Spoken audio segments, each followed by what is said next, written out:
It's like that sigh you take before you say something you know you shouldn't say, but you're going to say it anyways. So I have some notes. Non-apologetic news, not what you're used to. Non-apologetic news, telling you the truth. Non-apologetic news, saying what they're scared to. Non-apologetic news, non-apologetic news. Hello everyone, and welcome back to another episode of Non-Apologetic News. News for people who hate the news. I am Travesty, and as always, next to me is Body Bag. We are those who are called Non-Apologetic News. First up today, it's Num Num Num as another victim is claimed by the infamous man-eating.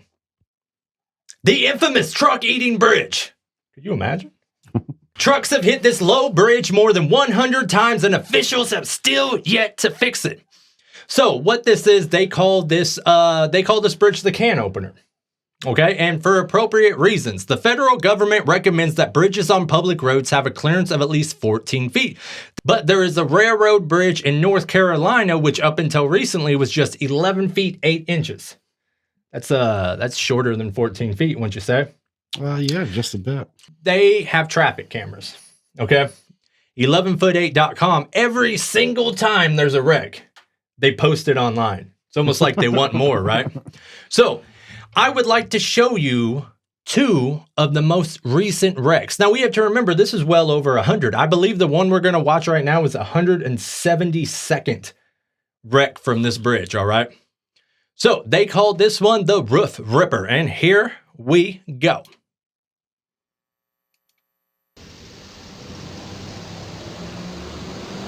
Well, that passes underneath it all right? But you can hear the truck coming. Boom! It looks like blinds that just peeled off the back of his truck, right? Right. So he's sitting there, he's contemplating on, what bad life choices got him here. And he pulls off. These people don't even care. They're like, yeah, sucks for you, buddy. Well, apparently it happens every day. Now, as you can see, the signs here don't say 11'8", right? They say 12'4". That's because this year, they went through all the effort. They took this entire bridge down, and they raised it 8 inches. But last time I checked, 12'4" is still well under 14 feet. Yeah. Right? So they went through all of that, spent who knows how much money, and didn't even raise it far enough, right? Do it again. This is the most recent wreck. This was posted about a week ago. All right? You ready for this one? Yeah.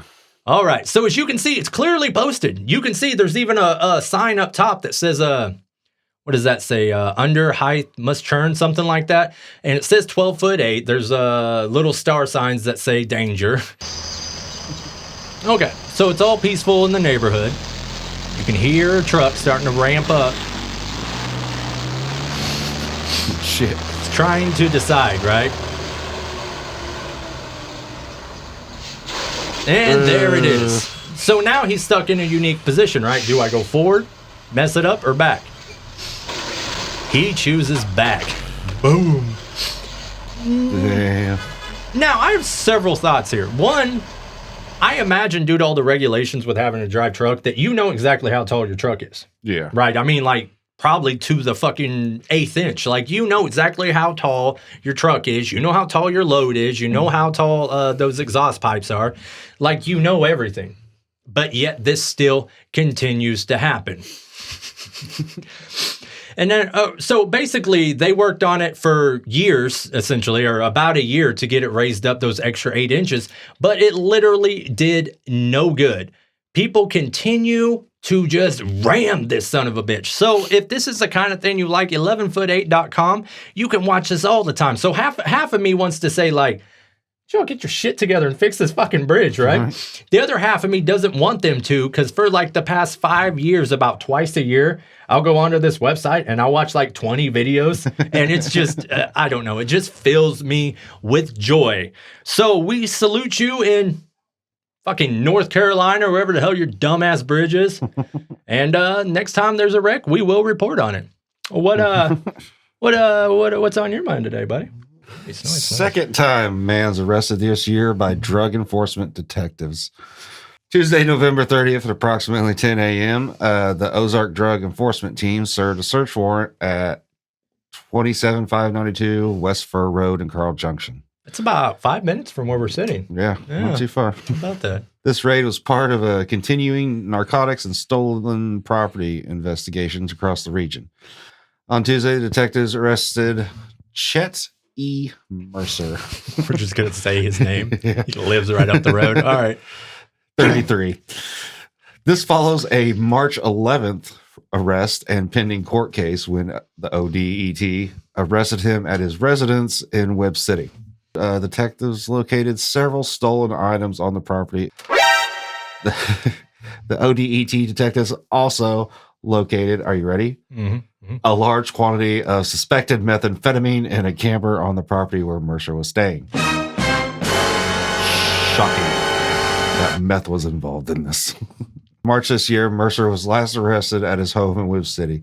He still faces charges in that case, where Webb City police served a search warrant and found 1.5 pounds of methamphetamine, weapons, and cash.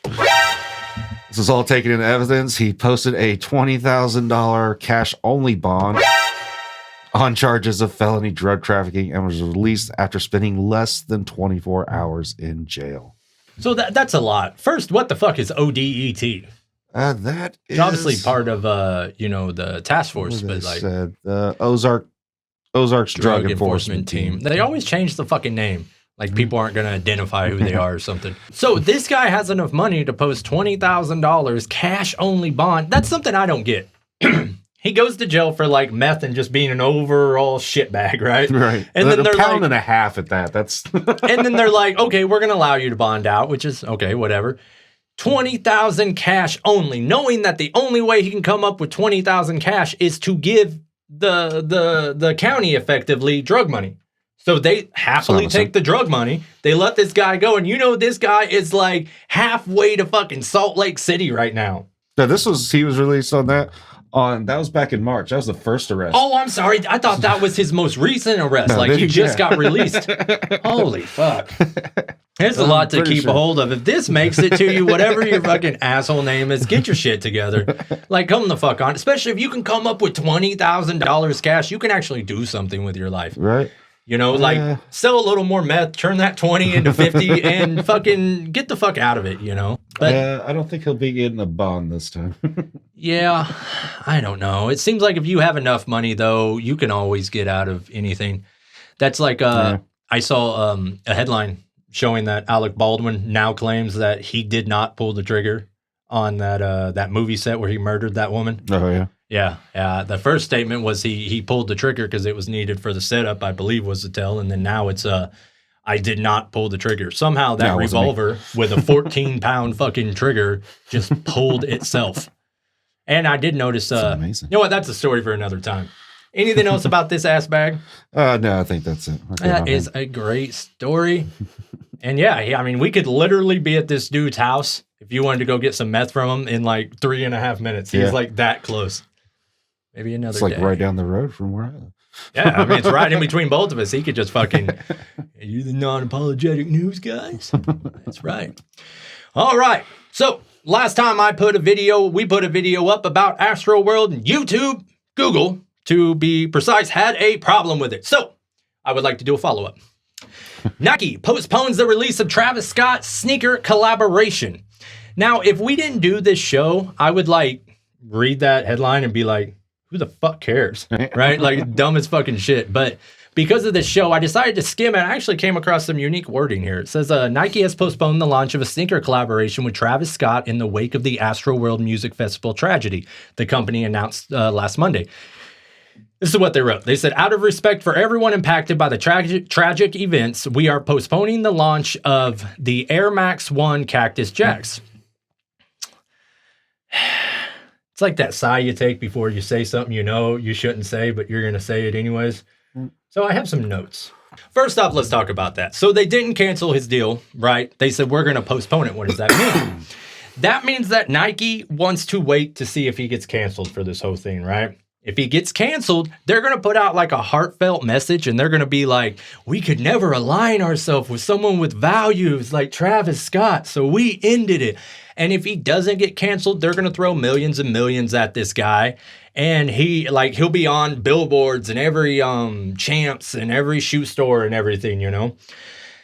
We treat these big companies as if they actually have morals and they have religious beliefs and they have standings. They don't. They're fucking companies, right? Their whole motive is to make profit. That's it. That's it. And there's nothing wrong with that. But we keep treating companies like they're fucking people. And this is what winds up happening. You know, like, it's all a facade. Like, it was Chick-fil-A, I think. I don't remember. Did they say they love the gays or hate the gays? They hate the gays? They are not a fan of the gays. Okay, that makes a little more sense. So their pickles don't touch. It's weird. So all these religious kooks, they run down there to go eat at Chick-fil-A because Chick-fil-A's beliefs align with their beliefs. Chick-fil-A doesn't have fucking beliefs. Someone who might have been the current CFO or something had a belief, but that's a rotating door of people. And plus, you got conned. It's a promotion. If they thought it would lose them money, if they thought it would so much as keep their profits the same, they never would have allowed anyone to say anything like that, right? But they knew it would make more money. It is a way to make money. Chick-fil-A does not have a fucking religious belief.